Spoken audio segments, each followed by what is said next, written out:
नमस्कार दोस्तों, स्वागत है आप सभी का एक बार फिर से हमारे यूट्यूब चैनल पे। मेरा नाम है सुमित मुरारी। आई होप आप सब अच्छे होंगे, आपकी पढ़ाई अच्छी चल रही होगी और आप मन लगा के पढ़ाई कर रहे होंगे। ठीक है, और आपके एग्ज़ाम की डेट काफ़ी नज़दीक आ रही है। बेसिकली बात करो तो आबकारी एग्ज़ाम की, ठीक है, उसके बाद आपका अपर पीसीएस का एग्ज़ाम होने वाला है।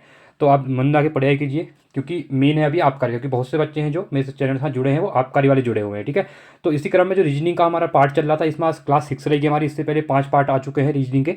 ठीक है, तो ये काफ़ी इंपॉर्टेंट रहेगा आप सबके लिए, क्योंकि रीजनिंग आपने देखा होगा भी, यूके ट्रिपल एससी के जो भी एग्जाम हो रहे हैं उसके अंदर 10 नंबर की रीजनिंग पूछी जा रही है। ठीक है, और साथ में जो आपका एसआई का एग्जाम होने वाला है वो तो अभी है नहीं, क्योंकि पहले फिजिकल होगा और उसकी डेट जो दी हुई है, प्रस्तावित डेट आपकी दिसंबर दी हुई है। तो उसके लिए हम धीरे धीरे कवर कर लेंगे चीज़ों को। अभी 50 नंबर की उसमें आने वाली है, पर ये वीडियो भी उनके लिए भी हेल्पफुल रहेगी काफ़ी। बट अभी मेन टारगेट है, क्योंकि बहुत से बच्चे कह रहे हैं कि सर चैप्टर का लेवल थोड़ा बढ़ाइए क्वेश्चन का, या क्वेश्चन का जो नंबर ऑफ क्वेश्चन भी वही बढ़ाइए। पर देखिए अभी क्या करना है, बेसिकली 1 महीना बचा आबकारी के लिए। तो आबकारी के मैं क्या कर रहा हूँ, प्रीवियस से जो भी क्वेश्चन है, जैसे आज का जो पेपर है रिसेंट में, अभी जो 27 अप्रैल को आपका लैब असिस्टेंट का एग्जाम हुआ था। ठीक है, तो उसमें जो रीजनिंग पूछी गई थी थोड़ी अच्छे लेवल के क्वेश्चन थे, तो वो करवाऊंगा कि इससे आपको एक आइडिया मिलेगा कि एग्जाम में जो एग्जामिनर है कैसे क्वेश्चन डाल रहे हैं। ठीक है, तो आपके जो आबकारी के एग्जाम के लिए वो काफ़ी हेल्पफुल हो जाएंगे। बाकी और भी एग्जाम जहाँ पे रीजनिंग आती है उसके लिए भी हेल्पफुल रहेगा। चलो वीडियो को स्टार्ट करते हैं। देखिए यहाँ फर्स्ट क्वेश्चन है, यहाँ पे जो 30 पर क्वेश्चन था पेपर के अकॉर्डिंग। यदि कूट भाषा में RED को 6720 से कूट किया जाता है तो ग्रीन को उसी कूट किस भाषा से लिखेंगे। ठीक है, देखिए पहले आपको ये सोचना पड़ेगा। यहाँ पे RED देख अल्फ़ाबेट नंबर देखते हैं। ठीक है, तो आर का जो अल्फ़ाबेट नंबर होता है वो आपका 18 होता है। कितना होता है आपका? 18 होता है। ई का 5 होता है और डी का आपका होता है 4 होता है। ठीक है, तो इस हिसाब से 67-20 ऐसा कुछ बन नहीं रहा है, 18-54 बन रहा है हमारा। ठीक है, बट क्या करना है, इनके द्वारा क्या किया गया है, जो RED था इसको चेंज कर दिया गया है। इसको लिख दिया गया है DER। क्या लिख दिया है? उल्टा लिख दिया। देखिए RED को DER लिख दिया है। ठीक है, अब DER जो होगा तो उसका जो नंबर बनेगा वो क्या बनेगा, देखिए डी का 4 बनेगा, इसका 5 बनेगा, इसका 18 बनेगा। अब क्या किया गया है, 6-7-20 है, तो इनने क्या किया है, इसमें +2 कर दिया है। क्या कर दिया है? प्लस। पहले क्या किया है, फर्स्ट स्टेप था, इनने इसको उल्टा कर दिया, उसके बाद +2 ऐड कर दिया है। देखिए 4 + 2 6, 5 + 2 7 और 18 + 2 20। देखिए 67 और 20 आया हुआ है। सेम वे अब हमको ग्रीन में भी सेम टू सेम प्रोसेस यही करनी पड़ेगी। ठीक है, चलिए तो सेम टू सेम उसमें देखते हैं कैसे बनेगा। तो क्या करना पड़ेगा, वही प्रोसेस है। ग्रीन को उल्टा कीजिए, पहले पहले एन लिखिए, EER और G। ठीक है, अब इनके अल्फ़ाबेट नंबर आप सबको पता होंगे तो याद कर लेना उनको। ठीक है, तो एन का क्या होता है? 14। तो हम यहाँ पे नंबर लिखेंगे, एन का क्या होता है? 14 होता है। कितना होता है? 14 होता है। उसका ई का 5 होता है, फिर से ई है 5 हो जाएगा। आर का 18 होता है, जी का 7 होता है। तो इन्हें +2 ऐड करेंगे। देखिए सेम जो ऊपर किया था दूसरे में वही करना होता है। 14 + 2 16, 5 + 7 7, 18 + 2 20 और 7 + 2 9। तो 16 77 209 ऑप्शन नंबर कौन में है? 16 77 209 ऑप्शन नंबर हमारा बी है। ठीक है, देखिए इस क्वेश्चन में कुछ नहीं होता है, पहले एक ही चीज़ सोचनी होती है कि जो फर्स्ट हमको दिया हुआ है वो कैसे बना हुआ है, मल्टीप्लाई हुआ है, ऐड हुआ है, माइनस हुआ है, या रिप्लेस किया है, क्या किया है। बस अगर एक बन जाता है तो दूसरे में सेम टू सेम हमको फॉलो प्रोसेस करनी पड़ती है। ठीक है, प्रोसेस फॉलो करेंगे तो जिससे क्या होगा, आंसर निकल जाएगा। ठीक है, ज़्यादा डिफिकल्ट क्वेश्चन नहीं होते, बट हाँ फर्स्ट टाइम आपको दिमाग लगाना पड़ेगा कि ये किस टाइप से यहाँ पे RED से 6720 बना है। देखिए ठीक है, चलिए अगले क्वेश्चन की तरफ बढ़ते हैं। यहाँ पे आपके बाद अगला क्वेश्चन है, देखिए 32वां क्वेश्चन है। अब 32वें क्वेश्चन में क्या होता है, देखिए इसमें क्या होता है कि जो वैल्यू होती है, ठीक है, यहाँ पे x की क्या बोला गया, यदि 2x upon 1 + 1 upon 1 + x upon 1 - x है तो बराबर इक्वल टू 1 है, तो x का मान क्या होगा। देखिए ये थोड़ा मैथ का क्वेश्चन आता है, रीजनिंग के अंदर डाल दिया जाता है। ठीक है, इसमें क्या करना पड़ता है, आपको यहाँ पे वैल्यू फाइंड आउट करनी पड़ती है। देखिए फर्स्ट में क्या होगा, इसमें LCM लेना पड़ता है। क्या करना है? LCM लेना पड़ता है। ठीक है, थोड़ा मैं कहूँगा आपको समझ में आई नहीं है पता नहीं, बट मैं समझा रहा हूँ। ठीक है, तो देखिए पहले क्या लिखा, LCM लेंगे तो 2x अपॉन क्या हो जाएगा हमारा नीचे यहाँ पे, तो 1 + 1 अपॉन 1 माइनस, ठीक है, x + x अपॉन 1 - x हो जाएगा, इक्वल टू 1 दिया हुआ है। ठीक है, उसका मैं नीचे कर रहा हूँ यहाँ पे। देखिए फिर क्या होगा, जो 2x है ऊपर वो ऊपर ही रहेगा 2x, और नीचे क्या जाएगा 1 + 1 अपॉन ये क्या हो जाएगा -x। देखिए 1 अपॉन ये 1 रहेगा, ये x है, तो 1 अपॉन क्या हो जाएगा, 1 अपॉन 1 - x हो जाएगा। क्या हो जाएगा 1 अपॉन 1, ठीक है 1 तो ऊपर रहेगा ही, तो 1 अपॉन नीचे क्या आ जाएगा 2 - x आ जाएगा। यहाँ पे 1 है। ठीक है, सॉरी 1 - x है, देखिए 1 - x था। ठीक है, तो 1 - x हो जाएगा। फिर क्या करना पड़ेगा अगले अगले प्रोसेस में। ठीक है, देखिए तो 2x upon same to same x ऊपर रहेगा। ठीक है, इक्वल टू 1 + 1 - x हो जाएगा, इक्वल टू 1 तो था ही हमारा। ठीक है, साथ में देखिए ये वाला 1 था ही दिया हुआ था। अगले प्रोसेस में क्या होगा देखिए, अब क्या करेगा, हमको क्रॉस मल्टीप्लिकेशन करना पड़ेगा। क्या करना पड़ेगा? क्रॉस मल्टीप्लिकेशन करना पड़ेगा। ठीक है, तो मैं उसको ऊपर इरेज कर रहा हूँ, आपने लिख लिया होगा, या आप स्क्रीनशॉट लेना इसका। ठीक है, देखिए अब क्या है, अब लेंगे तो cross multiplication 2x equal to क्या हो जाएगा, 2 माइनस एक्स हो जाएगा। क्या हो जाएगा? 2 माइनस एक्स हो जाएगा। ठीक है, 2x फिर क्या हो जाएगा, 2x प्लस 2 इक्वल टू क्या आ जाएगा, 2 हो जाएगा। तो ये 3x हो जाएगा, 3x इक्वल टू 2 हो जाएगा, और x इक्वल टू वैल्यू क्या मिलेगी हमको, 2/3 मिलेगी। कितनी मिलेगी? 2/3 मिलेगी। तो 2/3 ऑप्शन नंबर हमारा यहाँ पे राइट हो जाएगा। ठीक है, चलिए अगले क्वेश्चन की तरफ बढ़ते हैं।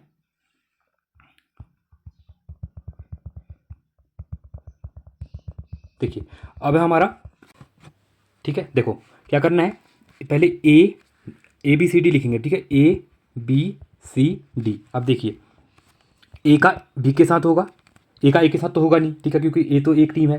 फिर बी क्या होगा, ए का सी के साथ, ए का डी के साथ, ई का ई के साथ। अब क्या होगा, बी वाला सेकंड बी से करेंगे हम। तो बी का ए के साथ तो हो चुका है ऑलरेडी, देखिए आप। तो बी का क्या होगा, बी के साथ तो होगा नहीं, बी का सी के साथ, बी का डी के साथ, बी का ई के साथ। अब अगले में सी में आएंगे, तो सी का ए के साथ तो हो चुका था पहले लाइन में ही, तो सी का बी के साथ भी हो चुका है। अब क्या करेंगे, सी का डी के साथ, सी का ई के साथ। अब सेम बेस से डी का, अब डी का ए के साथ हो गया, बी के साथ हो गया, सी के साथ हो गया, डी का डी के साथ तो होगा नहीं, डी का ई के साथ होगा मैच। ठीक है, ये भी हो चुका है। अब लास्ट कौन सा बचा हमारे पास, ई। अब ई का देखिए सबके साथ मैच हो चुका है, तो यहाँ पे क्या होगा, हमको गिन लेंगे, 1 2 3 4 5 6 7 8 9 10। तो कितने मैच होंगे, 10 मैच होंगे। तो ऑप्शन नंबर सी हमारा यहाँ पे राइट हो जाएगा। ठीक है, आप डायरेक्ट भी कर सकते हैं, जो ऐसे भी है शॉर्ट ट्रिक जो बताई मैंने, जो जितने टीमें दी होंगी उससे कम कर लेंगे, उसका मैच 4 ही टीम हो जाएंगी, और जो नंबर ऑफ मैचेज होंगे 5 के 10 हो जाएंगे, तो आप क्या करेंगे यहाँ पे उनके हाफ मैच कर लेंगे।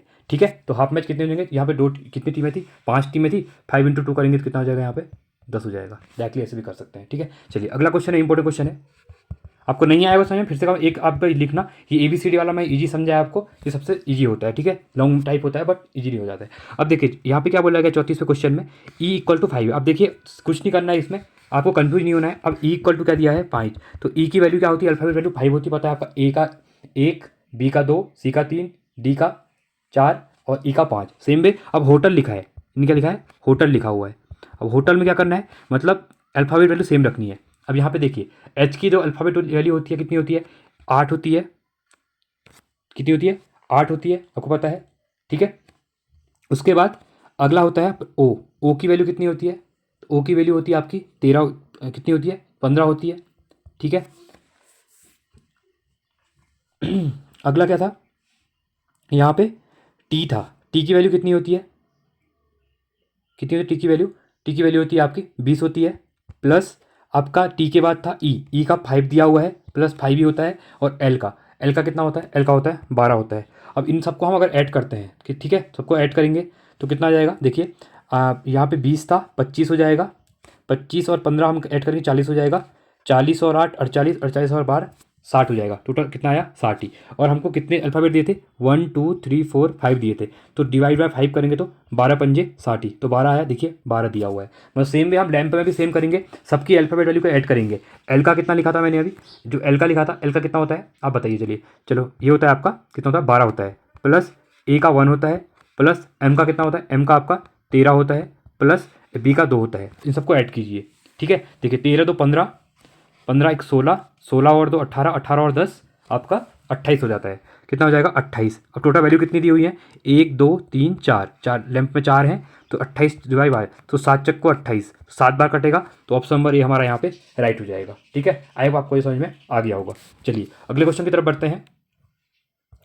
देखिए अब ये भी इंपॉर्टेंट क्वेश्चन था, ये भी बोल दिया गया था कि यदि पंचभुज के 4 कोण चित्र में दिए गए हैं तो 5वें कोण का मान ज्ञात करना है। देखिए जो ये 5वां कोण है इसका मान यहाँ पे फाइंड करना था। देखिए इसमें एक चीज़ याद करने के लिए साहब वो शॉर्ट ट्रिक बहुत इंपॉर्टेंट है। ठीक है, तो वो क्या है, अगर आपसे पूछा जाता है कि जो आपका पंचकोण होता है, ठीक है, तो पंचकोण के जो मान होता है वो कितना होता है, तो पंचकोण जो होता है उसके सभी जो कोण होते हैं उनकी वैल्यू होती है आपकी 540। कितनी होती है, 540 होती है। ठीक है, तो कुछ नहीं करना है, सबको ऐड कीजिए पहले जितने कोण हैं। ठीक है, देखिए पहला 40 दिया हुआ है, ये वाला देखिए, फिर 50 दिया हुआ है, उसके बाद 125 दिया हुआ है और 130 दिया हुआ है। इन सबको ऐड करेंगे तो 5 में से माइनस करेंगे, वही हमारा यहाँ पे मिल जाएगा। देखिए 5 4 9 90 हो गया, 90 और यहाँ पे 130 था, तो कितना हो जाएगा यहाँ पे, तो 200 कितना हो जाएगा आपका 220 हो जाएगा। ठीक है, 220 जब होता है, ठीक है, तो 220 में 125 ऐड करते हैं तो 330 हो जाएगा, 330 और 25 345, कितना हो जाता है 345 हो जाता है। तो इसमें से माइनस कर दो 345 में से, तो कितना मिलेगा, ये मिलेगा आपका 5 मिल जाएगा, 10 में से यहाँ पे 3 बच जाएगा, 13 हो जाएगा, 13 में से 4 जाएगा तो 9 हो जाएगा आपका, यहाँ पे 4 195, कितना हो जाएगा 195। कौन सा ऑप्शन है, ऑप्शन नंबर डी हमारा यहाँ पे राइट हो जाएगा। कितना मिला 195 मिला। ठीक है, आई होप आपको समझ में आ गया होगा। चलिए अगले क्वेश्चन की तरफ बढ़ते हैं, 36वां क्वेश्चन। ये भी काफ़ी इंपॉर्टेंट क्वेश्चन था। देखिए इस टाइप के क्वेश्चन भी एग्जाम पूछे जा रहे हैं। पहला दिया हुआ है एम के, अब देखिए 169/121। अब देखिए यहाँ पे सोचना पड़ेगा कि ये क्या कैसे बना, और जे और एच का दिया हुआ है। देखिए कुछ नहीं करना था, पहले आपको दिया हुआ है एम की अल्फ़ाबेट वैल्यू कितनी होती है। देखिए बहुत इंपॉर्टेंट है, अल्फ़ाबेट वैल्यू क्वेश्चन बहुत ज़्यादा पूछे जाते हैं। तो एम की अल्फ़ाबेट होती है 13 होती है, और के कितना होता है, के का होता है आपका कितना होता है 11 होता है, कितना होता है 11 होता है। अब आपको कुछ लग रहा होगा इनको देख के, देखिए 13 का स्क्वायर कितना होता है आपका 169 होता है, 11 का स्क्वायर 121 होता है। तो देखिए 121 और 169 लिखा है। तो सेम भी क्या करेंगे आप, जे और एच का ऐसे फाइंड करेंगे। अब जे का क्या होता है, ठीक है, जे का होता है आपका 10 होता है। ठीक है, ये भी ध्यान रखना है कि जो एम है, एम की इनने वैल्यू कहाँ रखी थी, एम की वैल्यू आप ऊपर रखी थी और के की नीचे रखी थी। ठीक है, इसको ध्यान रखना। अब देखिए सेम वे जे की ऊपर आएगी तो 10 का स्क्वायर। अब एच की वैल्यू क्या होती है, ठीक है, तो एच की वैल्यू होती है 8, तो 8 का स्क्वायर मतलब 100, 10 का स्क्वायर 100/64। तो देखिए ऑप्शन नंबर ए यहाँ पे राइट हो जाएगा। देखिए अगर आपको उल्टा नहीं करना, देखिए यहाँ पर एक ऑप्शन कंफ्यूज करने के लिए 64 और 100 दिया था, बट हमको वही रखना है क्योंकि जो फर्स्ट वाले में देखिए एम का वैल्यू कितना 13 होता है, तो 69 ऊपर था 169, तो यहाँ हमको भी 10 जो पहले दिया हुआ था जे उसको ऊपर रखना है। ठीक है, चलिए अगले क्वेश्चन की तरफ बढ़ते हैं। देखिए क्या दिया हुआ है, श्रेणी का अगला पद दिया हुआ है। देखिए ये जो आपने श्रेणी क्रम वगैरह पढ़े होंगे, ठीक है, उसके अंदर से क्वेश्चन पूछा गया था। इसमें देखना है कि क्या चीज़ें आ रही हैं। देखिए पहले में क्या था, ये थोड़ा डिफिकल्ट क्वेश्चन था, ये इजीली क्वेश्चन नहीं बनता है। ठीक है, देखिए 100 90 81 72.9, अब इसमें कौन सी सीरीज बन रही है वो देखना पड़ेगा। देखिए अगर हम 100 की बात करते हैं और 90, तो कितना कम हो रहा है, 10 कम हो रहा है। उसके बाद हम 81 में आ रहे हैं तो 9 कम हो रहा है। तो बहुत से बच्चे बोलेंगे कि सर अगले वाले में 10 9 8 कम होगा, तो 8 कम होने में कितना आ जाएगा, 81 में से अगर हम 8 कम करते हैं तो ये तो आपका 70 कितना आ रहा है 3 आ रहा है, बट नहीं इन्हें लिखा है 72.9 लिखा है। ठीक है, तो इसमें ये होता है कि आपकी जो AP निकालेंगे उसमें एक फॉर्मूला होता है 100 - 1/d वाला, तो उसमें क्या आता है 0.01 आता है इसका आंसर। ठीक है, तो उसी क्रम में यहाँ पे क्या करना था, इनको माइनस करना था। तो आपको इसलिए क्या करना पड़ेगा यहाँ पे, तो यहाँ पे इसके बीच में क्या करता है, यहाँ पे माइनस करना पड़ेगा। इसका आंसर देना क्योंकि ये थोड़ा लेंदी हो जाएगा, डायरेक्टली अगर करेंगे तो इसमें से अगर हम माइनस करते हैं, ठीक है, तो 65.61 इसका आंसर आ रहा था। ठीक है, जब इसको भी आगे भी देख लें क्योंकि ये थोड़ा आपको यहाँ पे करवाऊंगा तो ओछवच हो जाएगी। ठीक है, चलिए अगला क्वेश्चन दिया है 38वां क्वेश्चन। ठीक है, देखिए के किस मान के लिए बिंदु A 2,3 B 4, K और C 6, -3 एक सरल रेखा में है। देखिए अभी यहाँ पे क्या करना पड़ेगा, त्रिपुर का जो यहाँ पे क्या करना पड़ेगा आपको, जो तीनों बिंदुओं के संरेख बिंदुएं होती हैं, ठीक है, तो उसको यदि त्रिभुज का क्षेत्रफल इक्वल टू 0 कर देते हैं तो उसके वजह से इसका आंसर बनेगा। तो इसको मैंने यहाँ पे सॉल्व किया हुआ है, आपके लिए लगाया हुआ है। ठीक है, तो आप देख लीजिए ये क्वेश्चन है। देखिए तो त्रिभुज के तीनों बिंदु संरेख होंगे यदि एक ही क्षेत्र 0 होगा, तो इसका जो वैल्यू मिलेगा k = 0 मिलेगा। आप इसको देखें ना, कुछ नहीं कर रखा है, जो फॉर्मूला लगा रखा है 1/2 x1 y2 - y3 x2 y3 - y1 plus x3 y1 - y2। तो इसमें फाइंड आउट करना है। अब यहाँ पे आप कहेंगे कि x1 y2 y3 क्या है, तो आपको जो वैल्यू दी हुई है, देखिए जैसे आपको दिया हुआ था x1, देखिए ये दिया हुआ है, ये देखिए, तो A 2,3 है, तो यहाँ पे x1 क्या हो जाएगा आपका, x1 2 हो जाएगा, और x2 क्या हो जाएगा आपका, ये वाला हो जाएगा, x2 4 हो जाएगा, और x3 क्या हो जाएगा आपका 6 हो जाएगा। तो सेम वे ये y1 ये y2 k और ये -3 क्या था y3 था। तो आपको फॉर्मूला में फाइंड कर देना है। ठीक है, तो आप पीछे PDF में लगा, ये मैंने स्क्रीनशॉट ले लिया, आप इसको स्क्रीनशॉट लीजिए, इसको फॉर्म करेंगे तो आपका 0 आंसर आएगा। ठीक है, स्क्रीनशॉट ले लीजिएगा इसका। ठीक है, तो इसका राइट आंसर कौन सा मिलेगा आपका, C मिलेगा, 0 मिल जाएगा। ठीक है, चलिए अगले क्वेश्चन की तरफ बढ़ते हैं। देखिए ये भी इंपॉर्टेंट क्वेश्चन था, रीना की उम्र सुनीता से दोगुनी है। देखिए इस टाइप के क्वेश्चन भी बहुत ज़्यादा पूछे जाते हैं एग्जाम में। ठीक है, आपको इसको ऑप्शन के थ्रू गो थ्रू भी कर सकते हैं और आप वैसे भी कर सकते हैं। ठीक है, देखिए तो पहले बोला गया कि रीना की उम्र क्या है, सुनीता से दोगुनी है। 3 साल पहले उसकी उम्र सुनीता की उम्र का 3 गुना थी, अब रीना की उम्र कितनी है। ठीक है। देखिए कुछ नहीं करना है, पहले आप सुनीता की जो एज है उसको x मान लीजिएगा और रीना की उम्र को क्या मान लीजिएगा, 2x मान लीजिएगा, क्योंकि रीना क्या है, रीना उसकी सुनीता से दुगनी है, ठीक है। फिर क्या करना पड़ेगा, 3 वर्ष पूर्व। अब 3 वर्ष पूर्व क्या कह रहा है कि जो सुनीता है, 3 वर्ष पूर्व सुनीता की उम्र का 3 गुना थी, किसकी, रीना की उम्र। तो क्या करना है, 3 वर्ष पूर्व सुनीता क्या हो जाएगी, x-3 हो जाएगी, और जो 3 वर्ष पूर्व रीना हो जाएगी, ठीक है, वो क्या हो जाएगी, 2x-3 हो जाएगी, ठीक है। आई होप ये आपको पता होगा, ये आता होगा, ठीक है, बहुत बार क्वेश्चन पूछे जाते हैं। अब दोनों को क्या करेंगे, यहाँ पे इक्वल रख देंगे। देखिए क्या करना पड़ेगा आपको, 2x-3 इक्वल टू क्या करना पड़ेगा, 3 बताया गया था, x-3 हो जाएगा, ठीक है। अब इसको सॉल्व करेंगे, हमारा आंसर यहाँ पे निकल जाएगा। देखिए यहाँ पे क्या होगा, ये हो जाएगा 2x-3 equal to 3x minus कितना हो जाएगा, 9 हो जाएगा, ये मल्टीप्लाई करेंगे ना, ठीक है, तो 3x-9 हो जाएगा, ठीक है। अब यहाँ पे क्या हो जाएगा, x इक्वल टू क्या हो जाएगा, अगर ये माइनस होता है, देखिए 2x में से 3x x बचा, और 6-3 करेंगे तो 9 - 3 करेंगे तो 6 आ जाएगा, तो x इक्वल टू 6 मिल गया। अब रीना के हमको क्या पूछा गया है, यहाँ पे रीना की उम्र पूछी गई है, कितनी होगी, तो रीना की उम्र कितनी थी, देखिए 2x थी, तो 2x इक्वल टू क्या हो जाएगा, 2 इंटू एक्स की वैल्यू कितनी हमारी 6 है, तो ये हो जाएगी आपकी 12 वर्ष। तो ऑप्शन नंबर डी हमारा राइट हो जाएगा, ठीक है। चलिए आई होप आपको ये समझ में आ गया होगा। 41वां क्वेश्चन है यहाँ पे, निम्नलिखित श्रृंखला में गलत पद छांटिए। देखिए 0 2 3 5 8 10 15 18 24 26 35 ये दिया हुआ है। इसमें पूछा गया है कि जो गलत युग्म कौन सा है, 18 है, 24 है, 26 है, 10 है, ये श्रेणी में मतलब ये गलत युग्म आए हुए हैं, ठीक है। देखिए इस क्वेश्चन को भी करते हैं, बहुत सिंपल क्वेश्चन था, थोड़ा लॉजिक इसमें भी लगाना था, सोचना पड़ता है। रीजनिंग में मेन प्रॉब्लम यही है कि थोड़ा आपको सोचना पड़ेगा, उसके बाद क्वेश्चन इजीली बन जाएगा। देखिए यहाँ पे 2 सीरीज बन रही है, मैं सीरीज बनाता हूँ पहले। देखिए पहली बन रही है 0 3 8 15 24 और 35। दूसरी सीरीज क्या बन रही है, दूसरी देखिए ये वाला 2 के बाद आपका 5 10 18, ठीक है, और 26, ठीक है। 2 सीरीज बनी है, एक सीरीज ये बनी है इसके बीच से ही, ठीक है।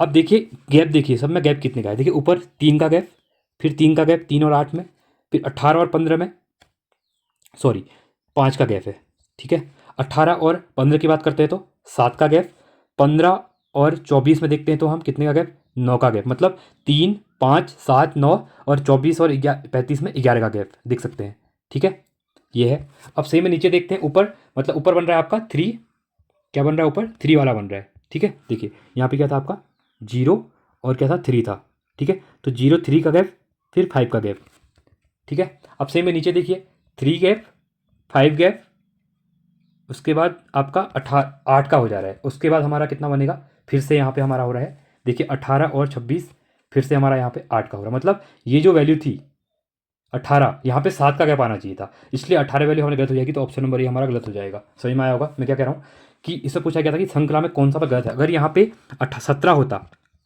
तो 7 का गैप आता, फिर अगला 26 होता तो 9 का गैप मिलता, तो ये वैल्यू ठीक बनती, अगला मिल जाएगा। बट यहाँ पे जो 18 आ गया, इससे क्या हो गया, जो सीरीज है वो बिगड़ गई। देखिए ऊपर 3 5 7 9 11 बन रहा था, नीचे भी 3 5 8, यहाँ पे 8 नहीं बन रहा, यहाँ 7 होना चाहिए था, क्योंकि यहाँ पे 17 होना चाहिए था, यहाँ पे 18 था, तो ये सीरीज में जो 18 है ये यहाँ गलत है, तो ऑप्शन नंबर डी हमारा यहाँ, ये ऑप्शन नंबर ए हमारा यहाँ पे राइट हो जाएगा, ठीक है। आई होप आपको ये समझ में आ गया होगा।